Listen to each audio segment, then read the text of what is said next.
எல்லாருக்கும் வணக்கம். நான் Hima Subramanian. Welcome to home cooking Tamil. கருப்பு கொண்டக்கடலை வச்சு நம்ம பொதுவா சுண்டல், சன்னா மசாலா, கடலைக்கறி இப்படிதான் செய்வோம். புரோட்டீன் ரிச்சான இந்த கொண்டக்கடலைய எப்படியாவது நம்ம ரெகுலரா சாப்பாட்டுல சேர்க்கணும். ஒரே மாதிரி இல்லாம இப்படி டிஃப்ரெண்டா செய்யும் போது எல்லாரும் விரும்பி சாப்பிடுவாங்க. இன்னைக்கு இந்த கருப்பு கொண்டக்கடலை வச்சு ஒரு டேஸ்டியான புலாவ் எப்படி செய்யறதுன்னு பார்க்கலாம். இந்த ரெசிபிக்கு நான் 1 கப் கருப்பு கொண்டக்கடலையை எடுத்திருக்கேன். இது 250 ml கப் மெஷர்மெண்ட். கொண்டக்கடலையை நல்லா சுத்தமாக கழுவிட்டு தேவையான அளவு தண்ணியை ஊற்றி ஒரு 8 மணி நேரம் ஊற வைங்க. நல்லா ஊறினாதான் சீக்கிரமா வேகும், ஈஸியாக டைஜஸ்டும் ஆகும். ஊறின கொண்டக்கடலையை ப்ரெஷர் குக்கரில் மாற்றி கடலை முழுகிற அளவுக்கு தேவையான தண்ணியை ஊற்றி கொஞ்சம் மஞ்சள் தூள், கொஞ்சம் உப்பு சேர்த்து குக்கரை மூடி ஸ்டோவை மீடியம் ஃப்ளேம்லேயே வச்சு ஒரு 4-5 விசில் வர வரைக்கும் வேக விடுங்க.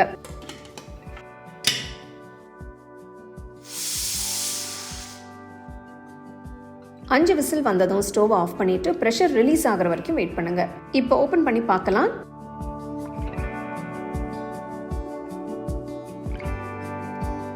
பாருங்க, நல்லா சாஃப்டா வெந்திருக்கு. குக்கரை இறக்கி வச்சுட்டு கொண்டக்கடலை வேக வச்ச தண்ணியை 1 கப் அளவுக்கு தனியா எடுத்து வைக்கிறேன். அப்புறமா யூஸ் பண்ணிக்கலாம். ஒரு பிரஷர் குக்கர்ல 1 டேபிள் ஸ்பூன் எண்ணெய், 2 டேபிள் ஸ்பூன் நெய் ஊற்றி நெய் உருகுனதும் 1 டீஸ்பூன் சீரகம், 2-3 துண்டு பட்டை, 4-5 கிராம்பு, 3 ஏலக்காய், 2 பிரியாணி இலை இதெல்லாமே சேர்த்து நல்ல வாசனை வர வரைக்கும் வறுத்துக்கலாம். அடுத்து நீல வாக்குல மெலிசா நறுக்குன 2 வெங்காயம் சேர்த்து வதக்குங்க. வெங்காயம் ரொம்ப வறுபடணும்னு அவசியம் இல்லை, லேசா கலர் மாதிரி சாஃப்டானா போதும். 2-3 நிமிஷம் வெங்காயம் வதங்கினதும் 1 டீஸ்பூன் ஃப்ரெஷ்ஷாக அரைச்ச இஞ்சி பூண்டு விழுது, கீரின 3 பச்சை மிளகாயை சேர்த்து பச்சை வாசனை போகிற வரைக்கும் வதக்குங்க. அடுத்து 2 தக்காளியை பொடியாக நறுக்கி சேர்த்துட்டு தக்காளி நல்லா சாஃப்டாக வேகிற வரைக்கும் குக் பண்ணுங்க. தக்காளி லேசாக மசிச்சதும் 1 டீஸ்பூன் உப்பு, 1 டீஸ்பூன் சீரகத்தூள், 1 டீஸ்பூன் தனியாத்தூள், 1 டீஸ்பூன் காஷ்மீரி மிளகாய் தூள், 1 டீஸ்பூன் கரம் மசாலா தூள் சேர்த்து நல்லா மிக்ஸ் பண்ணுங்க.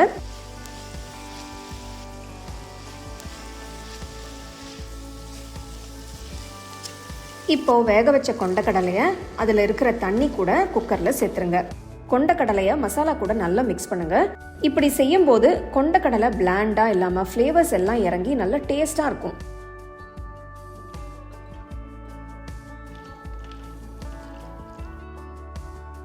மிக்ஸ் பண்ணி விட்டு இது கூட 1 கப் அளவுக்கு ஃப்ரெஷ்ஷான புதினா இலை, கொஞ்சம் ஃப்ரெஷ்ஷான நறுக்கின கொத்தமல்லி சேர்த்து லேசாக மிக்ஸ் பண்ணுங்க. புதினாவும் கொத்தமல்லியும் சேர்க்கறதால ஒரு நல்ல வாசனை வரும்.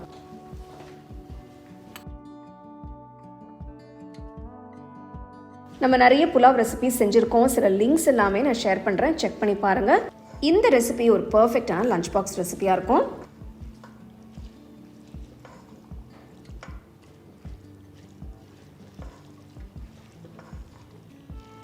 நான் 1 கப் அளவு பாஸ்மதி அரிசி எடுத்திருக்கேன். இதுவும் அதே 250 ml கப்பில் தான் எடுத்திருக்கேன். அரிசியை நல்லா கழுவிட்டு தேவையான அளவு தண்ணியை ஊற்றி 1/2 மணி நேரம் ஊற வச்சுக்கலாம். நான் இப்போ தனியாக எடுத்து வச்சிருக்கிற கொண்டக்கடலையை வேக வச்ச தண்ணி தான் ஊற்றுறேன். 1 கப் பாஸ்மதி அரிசிக்கு 1 கப் தண்ணி ஊற்றினா சரியா இருக்கும். இப்போ ஊற வச்ச அரிசியில் தண்ணி வடிச்சிட்டு சேர்த்துக்கலாம். லேசாக அரிசி உடையாம மிக்ஸ் பண்ணுங்க. இந்த ஸ்டேஜில் டேஸ்ட் பார்த்துட்டு உப்பு தேவைப்பட்டால் கொஞ்சம் சேர்த்துக்கோங்க. எனக்கு கொஞ்சம் உப்பு தேவைப்படுது, அதனால நான் 1/4 டீஸ்பூன் அளவுக்கு சேர்க்குறேன். ஒரு தடவை மிக்ஸ் பண்ணிவிட்டு குக்கரை மூடி வெயிட் போட்டு ஸ்டோவை மீடியம் ஃப்ளேம்லேயே வச்சு ஒரு 8 நிமிஷம் வேக விடுங்க. விசில் வர தேவையில்லை.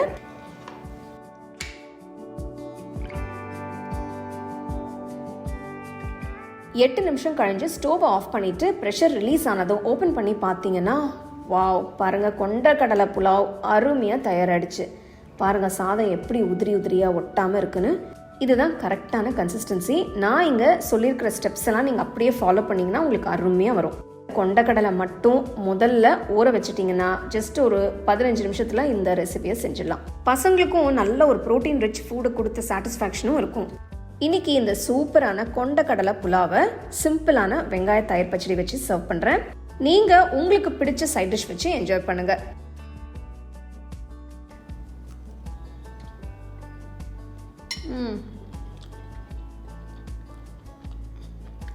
புலாவ் டேஸ்ட் அருமையாக இருக்குது.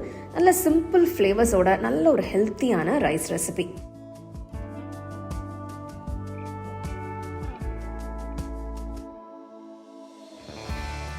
உங்களுக்கு நான் இந்த வீடியோவில் யூஸ் பண்ணுற ப்ராடக்ட்ஸ் பிடிச்சதுன்னா கீழே டேக் பண்ணியிருக்கேன், செக் பண்ணி பாருங்கள்.